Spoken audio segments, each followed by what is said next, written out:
નમસ્કાર વિદ્યાર્થી મિત્રો, હું છું અગ્રાવત કિરણ કુમાર બી અને મારી યુટ્યુબ ચેનલ અગ્રાવત સર્ચ જ્ઞાન મંદિરમાં હું આપ સૌનું સ્વાગત કરું છું. મિત્રો, આ વિડીયોમાં આપણે જિલ્લા શિક્ષણ સમિતિ જામનગર દ્વારા આજ રોજ તારીખ 13/4/2026 રોજ જે કસોટી લેવામાં આવેલી છે, દ્વિતીય સત્રાંત કસોટી ધોરણ 7 વિષય ગુજરાતી, એનું સોલ્યુશન જોવાનું છે. ચાલો મિત્રો, આપણે પ્રથમ પ્રશ્ન આપેલો છે. નીચે આપેલા પ્રશ્નના જવાબ 3 થી 4 વાક્યોમાં લખો. એમાં પ્રથમ છે વિવિધતામાં એકતા વિશે તમારા શબ્દોમાં લખો. વિદ્યાર્થીઓ, તમે આમાં તમારા શબ્દોમાં લખેલું હોય એ જે રીતે તમે લખેલું હોય એ રીતે ચાલે. હવે હું જે રીતે લખેલું છે એ અહીં વાંચું છું. ભારત એક એવો દેશ છે જ્યાં અલગ અલગ ધર્મ, ભાષા અને સંસ્કૃતિના લોકો હળીમળીને રહે છે. લોકોના પહેરવેશ અને ખાનપાનમાં ભિન્નતા હોવા છતાં રાષ્ટ્રપ્રેમ અને ભાઈચારાની ભાવના બધાને એક તાતણે બાંધે છે. આ આંતરિક સંપ અને રાષ્ટ્રીય ભાવનાને જ વિવિધતામાં એકતા કહેવામાં આવે છે, જે ભારતની આગવી ઓળખ છે. ત્યારબાદ બીજો પ્રશ્ન છે લીલા શાકભાજીથી થતા ફાયદાઓ જણાવો. તો એના વિશે આપણે આવી રીતે લખી શકીએ. લીલા શાકભાજી વિટામિન્સ, મિનરલ્સ અને ફાઈબરથી ભરપૂર હોય છે, જે શરીરની રોગ પ્રતિકારક શક્તિ વધારે છે. તેના સેવનથી આંખોનું તેજ વધે છે અને પાચન તંત્ર સુધરે છે. લોહ તત્વ એટલે કે આયર્ન હોવાને કારણે તે લોહીની ઉણપ દૂર કરવામાં અને શરીરને ઉર્જાવાન રાખવામાં ખૂબ મદદરૂપ થાય છે. ત્યારબાદ ત્રીજો પ્રશ્ન છે યુદ્ધની અસરથી સામાન્ય પ્રજા પણ બચી શકતી નથી, કેમ? જવાબ આ રીતે આપે. યુદ્ધ માત્ર સરહદ પર નથી લડાતું, તેની માઠી અસરો સામાન્ય જનજીવન પર પણ પડે છે. યુદ્ધને કારણે ચીજવસ્તુઓના ભાવ વધે છે, મિલકતોનો નાશ થાય છે અને ક્યારેક નિર્દોષ લોકોએ જીવ ગુમાવવો પડે છે. આર્થિક અસ્થિરતા અને માનસિક ભયને કારણે પ્રજાનું જનજીવન સંપૂર્ણપણે ખોરવાઈ જાય છે. ચોથું છે ઘાયલ થયેલા પક્ષીને જુઓ તો તેની સારવાર માટે કયા કયા ઉપાયો કરશો. તો આપણે આ રીતે લખી શકીએ. જો મને કોઈ ઘાયલ પક્ષી દેખાય તો હું સૌપ્રથમ તેને શાંત જગ્યાએ લઈ જઈશ અને હળવા હાથે તેની સાફ સફાઈ કરીશ. જો લોહી નીકળતું હોય તો એન્ટિસેપ્ટિક દવાનો ઉપયોગ કરીશ અને તેને પીવા માટે થોડું પાણી આપીશ. જો ઈજા ગંભીર હોય તો હું તાત્કાલિક નજીકના પશુ પક્ષીઓના ડોક્ટર અથવા તો હેલ્પલાઇન નંબર પર સંપર્ક કરી તેને યોગ્ય સારવાર અપાવીશ. ત્યારબાદ આપણે ભારત માતાના ઘડવૈયા આવું કવિ શા માટે કહે છે? તો કવિ માને છે કે દેશના બાળકો એ રાષ્ટ્રનું ભવિષ્ય છે. આપણી મહેનત, જ્ઞાન અને સંસ્કારો દ્વારા જ આપણે દેશને પ્રગતિના પંથે લઈ જઈ શકીએ. આપણે જેવું કાર્ય કરીશું તેવી જ છબી ભારતની બનશે. તેથી આપણે જ નવા ભારતના નિર્માતા એટલે કે ઘડવૈયા છીએ. તો મિત્રો, આ રીતે આપણે પ્રથમ પ્રશ્ન છે લખી શકીએ. ત્યારબાદ હવે બીજો પ્રશ્ન આપણને આપેલો છે વિચાર વિસ્તાર કરો કોઈ પણ એક. તેમાં પ્રથમ છે વિદ્યા પુસ્તકમાં અને પર કબજામાં ધન, ભીડ પડે ન કામના એ વિદ્યા એ ધન. તો આનો વિચાર વિસ્તાર આપણે આ રીતે કરી શકીએ કે આ પંક્તિઓ દ્વારા કવિ કહેવા માંગે છે કે માત્ર જ્ઞાન છે એ માત્ર પુસ્તકોમાં જ સીમિત છે અને ધન છે એ બીજાના કબજામાં છે, તો તે ખરેખર આપણને કાંઈ કામમાં આવતા નથી. એટલે કે પુસ્તકીય જ્ઞાન જ્યાં સુધી આપણા મસ્તકમાં ઉતરે નહીં અને આપણા જીવનમાં ન ઉતરે, એટલે કે આપણે જીવનમાં અથવા તો વ્યવહારમાં એને ન ઉતારીએ ત્યાં સુધી તે સંકટ સમયે મદદરૂપ થતું નથી. તેવી જ રીતે જે ધન પર આપણો અધિકાર નથી અથવા તો જે આપણી પાસે નથી તે ધન જરૂરિયાતના સમયે વાપરી શકાતું નથી.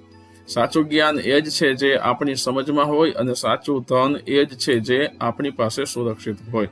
તો તમે આ વિચાર વિસ્તાર આ રીતે લખી શકો. હવે બીજો પણ આપણને એક વિચાર વિસ્તાર આપેલો છે પહેલું સુખ તે જાતે નરિયા. તેના માટે આપણે લખી શકીએ કે આ સુપ્રસિદ્ધ ગુજરાતી કહેવતનો અર્થ જીવનમાં સૌથી મોટું અને મહત્વનું સુખ વ્યક્તિનું નિરોગી એટલે કે સ્વસ્થ હોવું તે છે. જાતે નરિયા એટલે કે પોતાની કાયા કે શરીર રોગ મુક્ત અને સ્વસ્થ હોવું તે છે. અહીં મિત્રો નરિયાના બદલે ખરેખર તો જાતે નરવા એવો શબ્દ હોવો જોઈએ. દુનિયામાં માનવી પાસે ગમે તેટલી સંપત્તિ, સત્તા, મોટું ઘર કે પરિવાર હોય, પરંતુ જો તેનું પોતાનું શરીર સ્વસ્થ ન હોય તો આ બધું સુખ નકામું બની જાય છે.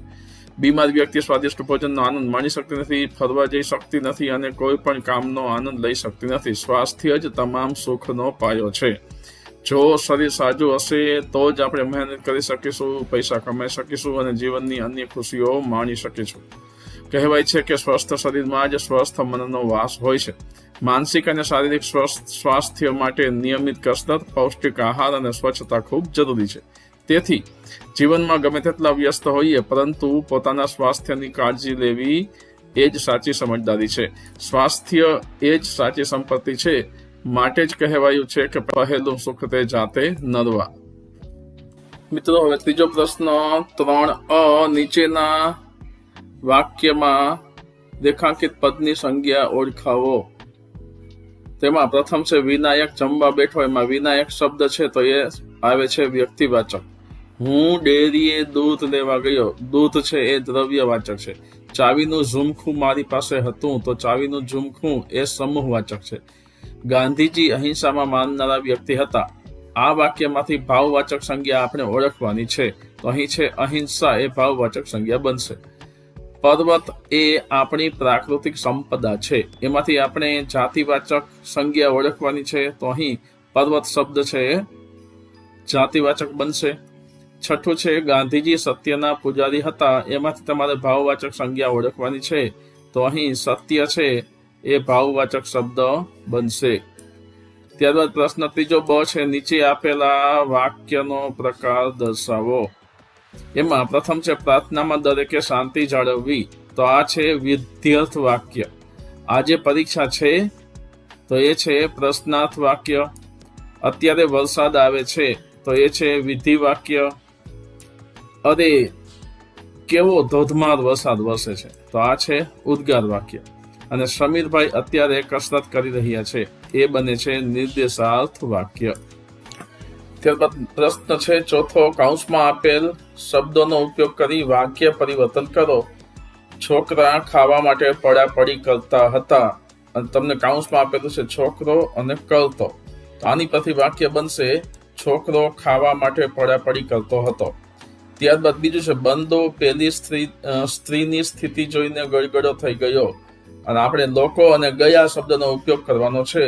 તો વાક્ય આ રીતે બનશે લોકો પેલી સ્ત્રીની સ્થિતિ જોઈને ગળગળા થઈ ગયા. ત્રીજું છે અમે 2-3 દિવસથી ભૂખ્યા છીએ. અને એના માટે આપણે હું અને ભૂખ્યો શબ્દ વાપરવાનો છે. તો હું 2-3 દિવસથી ભૂખ્યો છું. બાળક પ્રાર્થનામાં હાજર થયું. તો બાળકો અને થયા એની ઉપરથી વાક્ય બનશે બાળકો પ્રાર્થનામાં હાજર થયા. ઘોડો તબેલામાં બાંધેલો હતો. એમાં ઘોડી અને બાંધેલી, તો વાક્ય ઘોડી તબેલામાં બાંધેલી હતી એ રીતે બનશે. પ્રશ્ન 4 છે શબ્દ સમૂહ માટે એક શબ્દ આપો. સાધુનો આશ્રમ તો એમાં આવે છે મઠ. જિંદગીનું વૃત્તાંત એમાં આવે છે જીવન ચરિત્ર. પગલાની છાપ એટલે પદચિહ્ન. સંસ્કૃતિને લગતું એટલે સાંસ્કૃતિક. ઉત્તમ ઉક્તિ કે કથન એટલે સુક્તિ. પ્રશ્ન 5 આપેલા વાક્યમાંથી ભાવાત્મક શબ્દ શોધી તેનો ઉપયોગ કરી નવું વાક્ય બનાવો. મૂંગા પશુ પંખીઓને રંજાડનાર કેવા નિર્દય હોય. તો અહીં નિર્દય શબ્દ છે એ ભાવનાત્મક શબ્દ છે. વાક્ય આપણે આ રીતે બનાવી શકીએ કે નિર્દય શિકારીએ હરણ પર તીર ચલાવ્યું. બીજું છે મા બાપનું હૈયું હંમેશા બાળકોનું કલ્યાણ જ ચાહે. તો એના માટે આપણે આવું પણ બનાવી શકીએ સાચા સંતો હંમેશા જગતનું કલ્યાણ થાય તેવી પ્રાર્થના કરે છે. આના સિવાય તમે બીજું કોઈ પણ કલ્યાણ શબ્દનો ઉપયોગ કરીને વાક્ય બનાવેલું હોય તો ચાલે. કૃષ્ણના મનમાં ઘણો જ ગુસ્સો હતો. એના માટે ગુસ્સો શબ્દ છે એની ઉપરથી આપણે વાક્ય બનાવીએ તો નાની એવી વાતમાં આટલો બધો ગુસ્સો કરવો એ સારી વાત નથી. તો આ રીતે આપણે આ શબ્દના ઉપયોગથી વાક્ય બનાવી શકીએ. 5બ પ્રશ્ન, એમાં આપણને મુદ્દાના આધારે સંવાદની રચના કરવાની વાત કરવામાં આવેલી છે. તમારા ગામમાં પશુઓની સેવા માટે ગામ લોકોની મદદ માંગતા સંવાદની રચના કરો. અથવા બીમાર લોકોની સેવા માટે કરવામાં આવતા ફાળા અંગે સંવાદની રચના કરો. આપણે બંને સંવાદો કઈ રીતે લખી શકાય એ જોઈશું. પ્રથમ જોઈએ પશુઓની સેવા માટે ગામ લોકોની મદદ માંગતા સંવાદની રચના. અહીં આકાશ અને મનોજ નામના 2 મિત્રો છે એ વાતચીત કરે છે. આકાશ બોલે છે મનોજ, આપણા ગામના રખડતા પશુઓ માટે આપણે કંઈક કરવું જોઈએ. મનોજ કહે છે સાચી વાત છે, ગરમીમાં તેમને ઘાસ અને પાણીની ખૂબ તકલીફ પડે છે. આકાશ કહે છે આપણે ગામના લોકો પાસે જઈને આ માટે ફાળો ઉઘરાવવો જોઈએ. મનોજ કહે હા, જો દરેક ઘર થોડી મદદ કરે તો પશુઓ માટે કુંડીઓ બનાવી શકાય. આકાશ કહે છે આપણે સાંજે ચોરા પર બધાને ભેગા કરીને આ બાબતે વિનંતી કરીએ. મનોજ કહે છે સારો વિચાર છે, પશુઓની સેવા એ જ સાચી પ્રભુ સેવા છે. આકાશ કહે છે ચોક્કસ, ચાલ અત્યારે જ આ કામનું આયોજન કરીએ. ત્યારબાદ આપણે બીજો સંવાદ જોઈએ. બીજો સંવાદ આવી રીતે આપણે બનાવી શકીએ. બીમાર લોકોની સેવા માટે કરવામાં આવતા ફાળા અંગે સંવાદની રચના કરો. તો એનો સંવાદ આપણે આવો બનાવી શકાય. આકાશ કહે છે મનોજ, આપણા ગામના ગરીબ પરિવારોમાં ઘણા લોકો બીમાર છે. મનોજ કહે છે હા, તેમની પાસે દવા અને ઈલાજ માટે પૂરતા પૈસા નથી. આકાશ કહે છે આપણે ગામમાં ફરીને તેમના માટે થોડો ફાળો એકઠો કરવો જોઈએ. મનોજ કહે છે સારો વિચાર છે, લોકોની તબિયત સુધારવા માટે આ ખૂબ જરૂરી છે. આકાશ કહે છે આપણે દરેક ઘરે જઈને આ સેવા કાર્યમાં મદદ માંગીએ. મનોજ કહે છે હા, ભેગા થયેલા પૈસાથી આપણે દવાઓ અને ફળોની વ્યવસ્થા કરીશું. આકાશ કહે છે સાચી વાત છે, માનવ સેવા એ જ સૌથી મોટી ભક્તિ છે. તો આ રીતે તમે સંવાદની રચના કરી શકો. ત્યારબાદ પ્રશ્ન 6 છે, નીચે આપેલા ફકરાનું વાંચન કરી આપેલા પ્રશ્નનો જવાબ લખો. મિત્રો, અહીં હું ફકરો વાંચતો નથી, સીધા આપણે જવાબ જ જોઈએ છે. પ્રશ્નો આપેલ છે. કહેવતની યોગ્ય વ્યાખ્યા કઈ છે? તો લોક જીભે બોલાતા અનુભવ પરથી ઉદ્ભવેલા શબ્દ સમૂહ. બીજો પ્રશ્ન છે, નીચેની કઈ વિશેષતા કહેવતો માટે યોગ્ય નથી? તો એમાં આવે છે સી, દરેક વ્યક્તિ એક જ અર્થ આપે છે. ત્રીજું, બોલે તેના બોર વેચાય અને ન બોલ્યામાં 9 ગુણ કહેવતો વિશે યોગ્ય નિવેદન કયું છે? બંને વિરુદ્ધ અર્થ ધરાવે છે. ચોથું છે, માગ્યા કરતા મરવું ભલું અને માગ્યા વિના મા પણ ન પીરસે. એ કહેવતો દ્વારા લેખક શું સમજાવવા માંગે છે? તો જવાબ છે બંને કહેવતો એકબીજાના વિરુદ્ધ વિચાર દર્શાવે છે. પાંચમું છે, લેખક અનુસાર ગુજરાતી ભાષા કેવી રીતે સમૃદ્ધ છે? તેમાં આવે છે અસંખ્ય કહેવતોને કારણે. ત્યારબાદ પ્રશ્ન 6બ, એમાં વાર્તા વાંચીને પ્રશ્નના જવાબ આપવાના છે. એમાં એક દિવસ સિંહ ઊંઘી રહ્યો હતો. ઉંદર આવે છે, એના શરીર પર ચડી જાય છે. સિંહ એને પકડી લે છે. ઉંદર દુઃખી થઈને માફી માંગે છે, મને માફ કરો, હું પણ તમને ઉપકાર તમારી ઉપર કરીશ. સિંહ હસી પડે અને છોડી દે છે. થોડા દિવસમાં અઠવાડિયામાં સિંહ ઝાડમાં ફસાઈ જાય છે. ઉંદર આવીને એના દાંતથી ઝાડને કાપી નાખે છે. આ રીતે આમાં આપેલું છે. આ પેરેગ્રાફ વાંચ્યા પછી આપણે આવા એના જવાબો જોઈએ. પ્રશ્નો, કોઈનું મૂલ્ય તેના કદથી નક્કી ન કરવું. આ ઉક્તિમાંથી કયો સંદેશ મળે છે?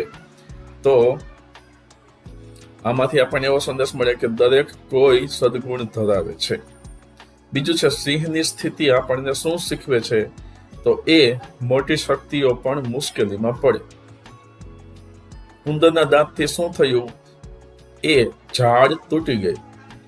ચોથું છે, વાર્તામાં ઉંદર કઈ રીતનું વર્તન કરે છે? તો એમાં આપણે પોતે હોશિયારી વાપરે છે, પોતાની બુદ્ધિ ચતુરાઈ વાપરે છે અને એના દાંતથી સિંહના જે ઝાડ ફસાયેલો હતો ઝાડમાં એને કાપી નાખે છે, એટલે હોશિયાર.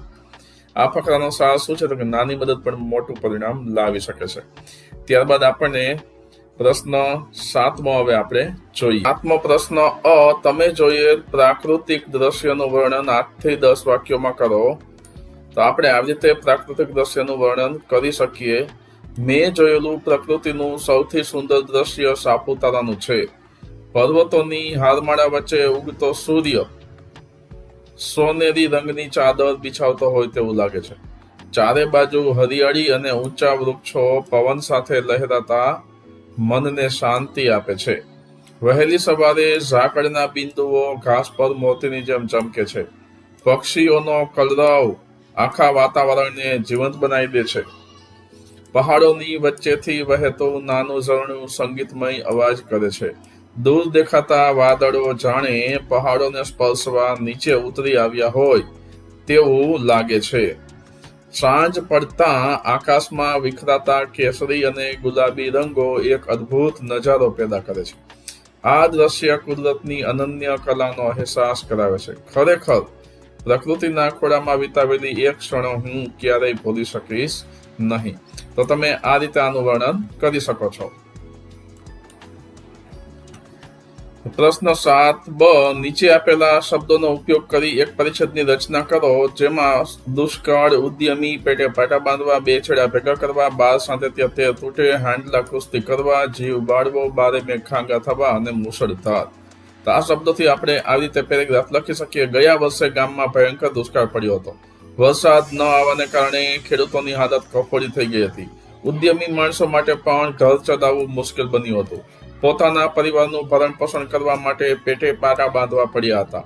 માંડ માંડ બે છેડા ભેગા કરવા મથતા હતા ત્યાં જ દેવું વધી ગયું. જાણે 12 સાંતો ત્યાં 13 તૂટે જેવી સ્થિતિ સર્જાઈ. ઘરમાં અનાજ ખૂટી ગયું હતું અને હાંડલા કુસ્તી કરતા હતા. બધા લોકો ખૂબ જીવ બાળતા હતા. પશુઓ પણ તરસ્યા મરવા લાગ્યા. અંતે ઈશ્વરે તેઓની વિનંતી સાંભળી અને આકાશમાં વાદળો ઘેરાયા. અચાનક બારે મેઘ ખાંગા થયા અને મુશળધાર વરસાદ તૂટી પડ્યો. આ જોઈ સૌના હૈયે ટાઢક વળી. તો આ રીતે આપણે આ શબ્દનો ઉપયોગ કરીને પેરેગ્રાફ છે એ લખી શકીએ છીએ. પ્રશ્ન 8મો, નીચે આપેલા વિષય પર આશરે 250 થી 300 શબ્દોમાં નિબંધ લેખન કરો, કોઈ પણ એક. તેમાં પરીક્ષા પે ચર્ચા 2026 અને બીજું છે શાળામાં તમારો યાદગાર દિવસ. આપણે પરીક્ષા પે ચર્ચા 2026 આ રીતે લખી શકીએ. પરીક્ષા પે ચર્ચા એ વડાપ્રધાન દ્વારા વિદ્યાર્થીઓ, વાલીઓ અને શિક્ષક સાથે સીધો સંવાદ કરવાનો એક અનોખો કાર્યક્રમ છે. વર્ષ 2026ની આ ચર્ચા નવી શિક્ષણ નીતિ અને આધુનિક ટેકનોલોજીના સંદર્ભમાં અત્યંત પ્રસ્તુત રહી છે. આ સંવાદનો મુખ્ય ઉદ્દેશ્ય વિદ્યાર્થીઓના મનમાંથી પરીક્ષાનો ડર અને તણાવ દૂર કરવાનો છે. વડાપ્રધાને પરીક્ષાને એક ભય તરીકે નહીં પરંતુ એક ઉત્સવ તરીકે ઉજવવા માટે સૌને પ્રોત્સાહિત કર્યા હતા. આ કાર્યક્રમમાં એ વાત પર ભાર મૂકવામાં આવ્યો કે પરીક્ષા એ જીવનના મૂલ્યાંકનનો એકમાત્ર માપદંડ નથી. આજના ડિજિટલ યુગમાં યોગ્ય ટેકનોલોજીનો ઉપયોગ અને સમયનું આયોજન કેવી રીતે કરવું તેનું સચોટ માર્ગદર્શન આપવામાં આવ્યું. વિદ્યાર્થીઓને આત્મવિશ્વાસ રાખવા અને પોતાની મૌલિક ક્ષમતા પર ભરોસો રાખવા પ્રેરણા મળી. વડાપ્રધાને વાલીઓને પણ સલાહ આપી કે બાળકો પર ગુણ મેળવવાનું વધુ પડતું દબાણ ન કરવું જોઈએ. પરીક્ષા દરમિયાન પૂરતી ઊંઘ, સ્વાસ્થ્ય અને યોગ દ્વારા માનસિક શાંતિ જાળવવી પણ એટલી જ જરૂરી છે. અંતે પરીક્ષા પે ચર્ચા 2026 એ વિદ્યાર્થીઓને વધુ સશક્ત અને નિર્ભય બનાવ્યા છે. આ કાર્યક્રમ સમજાવે છે કે પરીક્ષામાં મળતા પરિણામ કરતા શીખવાની પ્રક્રિયા અને જીવનમાં આવતી મુશ્કેલીઓનો સામનો કરવાની હિંમત વધુ મહત્વની છે. ટૂંકમાં પરીક્ષા એ જીવનનો અંત નથી પણ પ્રગતિના નવા દ્વાર ખોલવાની એક સુવર્ણ તક છે. ત્યારબાદ મિત્રો આપણે શાળામાં તમારો યાદગાર દિવસ એ નિબંધ કઈ રીતે લખવો એ આપણે જોઈએ. તો એના વિશે આપણે આ રીતે લખી શકીએ. શાળા જીવનના અનેક સુંદર સંસ્મરણો. મારો સૌથી યાદગાર દિવસ અમારી શાળાનો વાર્ષિકોત્સવનો દિવસ હતો. એ દિવસે આખી શાળાને ફૂલો અને રોશનીથી દુલ્હનની જેમ શણગારવામાં આવી હતી. સવારે પ્રાર્થના સભામાં આચાર્યશ્રીના ઉત્સાહવર્ધક પ્રવચનથી વાતાવરણમાં એક અલગ જ ચેતના જાગી હતી. આખો દિવસ વર્ગખંડોમાં ભણવાના બદલે આનંદ, પ્રમોદ અને કાર્યક્રમની તૈયારીઓનું વાતાવરણ હતું જે મનને ખૂબ જ પ્રફુલ્લિત કરી રહ્યું હતું.